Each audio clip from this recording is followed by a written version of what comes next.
কবিতা আবৃত্তি করতে যাচ্ছি কবি আবুল হোসেন মাসুর কবিতা ৭১-এর দর্তি।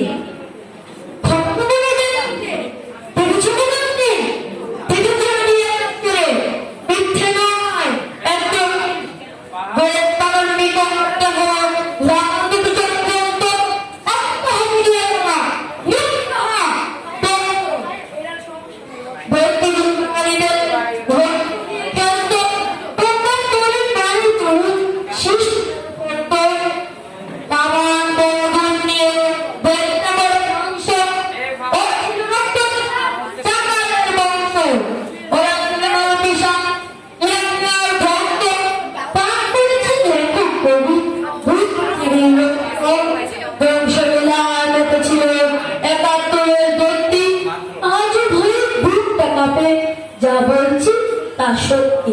ধন্যবাদ।